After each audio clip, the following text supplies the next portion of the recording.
Good news, Hyderabad ORR కి అతి చేరువలో విల్లాస్ APR ప్రాజెక్ట్స్.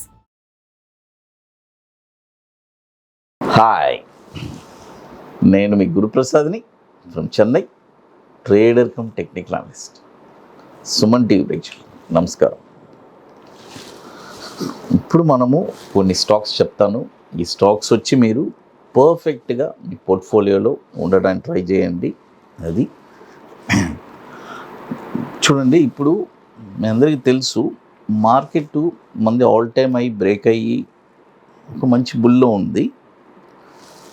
చాలామంది అనుకోవచ్చు, ఏంట్రా నేను కొన్న స్టాకు ఎందుకు పెరగట్లేదు అని అనుకుంటారు.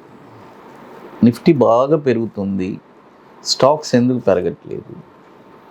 దానికి చాలా రీజన్స్ ఉన్నాయండి. నిఫ్టీ ప్రభావం వచ్చి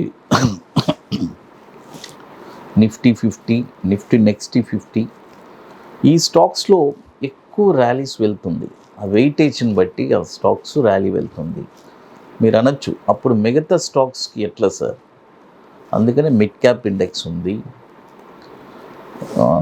బ్యాంకింగ్ ఇండెక్స్ ఉంది, ఐటీ ఇండెక్స్ ఉంది. అన్నీ మీరు ఒక నిఫ్టీ మాత్రమే చూడకూడదు, అన్ని ఇండెక్స్ చూడండి.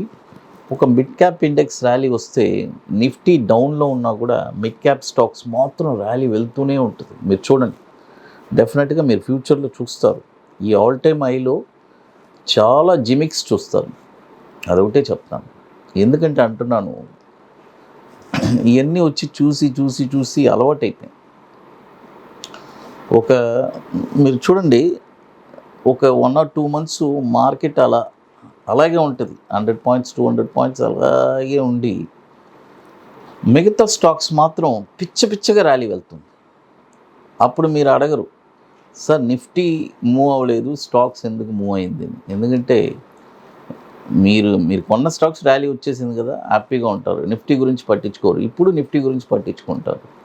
కాబట్టి కంపారిజనే చేయబాకండి. మనం ఏ స్టాక్లో పెట్టాము ఆ స్టాక్ గురించే మనం ఆలోచించాలి. లేదా డైరెక్ట్గా నిఫ్టీ కొనేసేయండి, లాంగ్ టర్మ్ ETF 50 Bs అంతే కొనిపడేసి. ఒక 20 సంవత్సరాల ముందు ఎంత ఉన్నింది నేను చెప్పినప్పుడు? ఫస్ట్ మేము మార్కెట్లో ఎంటర్ అయినప్పుడు 8 రూపీస్ ఉన్నింది నిఫ్టీ బీస్. 8,000 రూపాయలు పెట్టుబడి ఈరోజు 2 లక్షల రూపాయలు అయింది. అంటే 20 times రిటర్న్స్ వచ్చింది ఒక 23 సంవత్సరాలకి. అదేలాగా ఇప్పుడు ఒక 2 లక్షల రూపాయలు పెట్టుబడి పెడితే మీకు ఎంత వస్తుందో ఆలోచించుకొని, ఎంత రిటర్న్స్ వస్తుందని కూడా మీరు ఆలోచించుకోండి ప్రీవియస్ రికార్డ్ని బట్టి. ఫస్ట్ స్టాక్ వచ్చి రూబీ మిల్స్ అండి. చూడండి, రూబీ మిల్స్ ఈ స్టాక్ వచ్చి ఇప్పుడు కరెంట్ మార్కెట్ ప్రైజు 211 రూపాయలు ఉంది. చూడండి, 211 రూపాయలు ఉంది.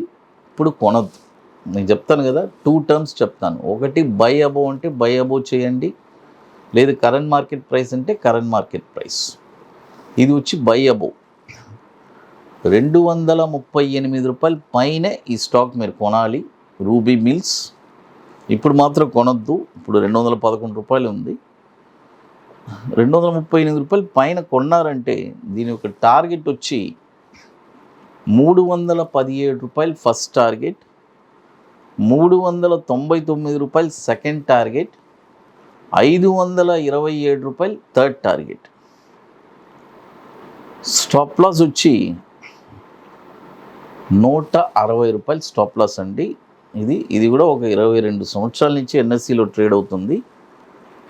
700 కోట్లు మార్కెట్ క్యాపిటలైజేషన్ ఉన్న స్టాక్. తర్వాత ఇప్పుడు మీ అందరికీ తెలుసు, మనం చెన్నైలో ది పార్క్ హోటల్లో ఒక వండర్ఫుల్ వర్క్షాప్ జరుపుతున్నాము. రియల్గా స్టాక్ మార్కెట్ మీద ఒక ఇంట్రెస్ట్ కలిగి, ఒక ప్యాషన్ కలిగిన వాళ్ళకి ఇది ఒక వండర్ఫుల్గా ఆపర్చునిటీని అనుకోవాలి అంతే. ఎందుకంటే ఆ రోజుల్లో ఇలా మాకు గైడ్ చేసేవాళ్ళు లేరు, ఇలా మాకు సెషన్స్ తీసేవాళ్ళు లేరు, ఎవ్వరూ లేరు. మేమే నేర్చుకొని మార్కెట్లో ఎన్నో రీసెర్చ్ చేసి, కాబట్టి ఈరోజు ఈ స్థాయికి ఇంత సక్సెస్ఫుల్గా మనము చెప్పగలుగుతున్నామంటే అదే మా ఎక్స్పీరియన్స్.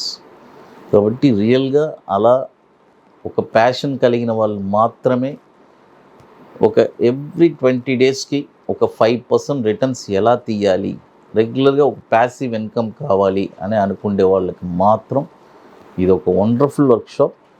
రియల్గా ఇంట్రెస్ట్ ఉండేవాళ్ళు ఎవరైనా సరే మన వాట్సాప్ టీమ్ని కాంటాక్ట్ చేసుకొని డీటెయిల్స్ తెలుసుకోవచ్చు.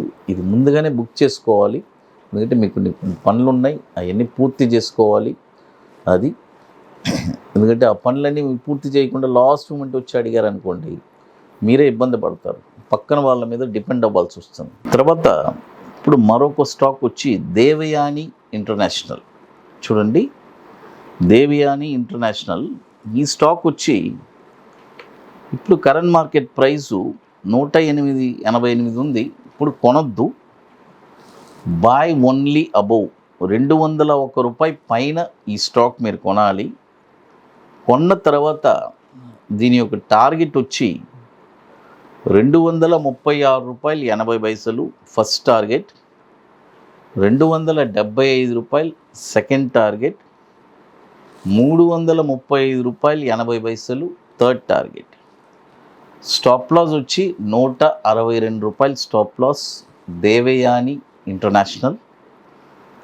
ఇది కూడా వచ్చి 22,000 కోట్లు మార్కెట్ క్యాపిటలైజేషన్ ఉన్న స్టాక్. ఇది 2021 నుంచి మనకి ఎన్ఎస్సిలో ట్రేడ్ అవుతుంది. అది తర్వాత మనది కొన్ని ప్రోడక్ట్స్ ఉన్నాయి. 21 డేస్ స్టాక్ ఒకటి, Nifty single entry, bank Nifty single entry, ఇవన్నీ ఒక వండర్ఫుల్ ప్రోడక్ట్స్. రియల్గా ఇంట్రెస్ట్ ఉండేవాళ్ళు ఎవరైనా సరే మన వాట్సాప్ టీమ్ని కాంటాక్ట్ చేసుకోండి. అది తర్వాత చాలా ముఖ్యమైన విషయం, మీరు ఒక స్టాకు కొనడం పెద్ద విషయం కాదు, దాన్ని హోల్డ్ చేసే కెపాసిటీని పెంచుకోండి. ఎందుకంటే మన మైండ్ సెట్ ఏం చెప్తుందంటే, ఇది ఒక చాలా వింత, అంటే మనిషి యొక్క మైండ్ వచ్చి చాలా సెన్సిటివ్ అండి. ఒక్క నిమిషం ఉన్న మైండ్ ఒక నిమిషం ఉండదు, అది వచ్చి మనకు ఆసిలేట్ అవుతూనే ఉంటుంది. ఒక స్టాక్ కొన్న తర్వాత ఇమ్మీడియట్గా ఒక 5% దిగుతుంది, ఎమ్మటే గాబరా పడిపోతారు. అలా ఉండకూడదు. మనం వెళ్ళేటప్పుడే రిస్క్ అండ్ రివార్డ్ మనకి ముందే తెలిసిపోతుంది. స్టాప్ లాస్ ఇంత, టార్గెట్ ఇంత, ఇవన్నీ మనం పర్ఫెక్ట్గా తెలుసుకుంటే రిస్క్ అండ్ రివార్డు ఎవరు ప్రతి మనిషి తెలుసుకుంటే అండి, ఇదని కాదు, లైఫ్కి ఇది ఒక ఫార్ములానే అనుకోవచ్చు. ఏదైనా మనం పని చేస్తున్నాం, దీనికి రిస్క్ ఎంత, రివార్డ్ ఎంత, ఓకే ఇంత రిస్క్ అయితే మనం తట్టుకోగలం అని అనిపిస్తుంది. అది కాబట్టి ఇవన్నీ చూసుకొని పర్ఫెక్ట్గా చేసుకోండి. ఇక మీకు మోర్ ఇన్ఫర్మేషన్స్ కావాలంటే గురుప్రసాద్ అకాడమీ యూట్యూబ్ ఛానల్ చూడండి. సుమన్ టీవీ ప్రేక్షకులు నమస్కారం, థ్యాంక్ యూ.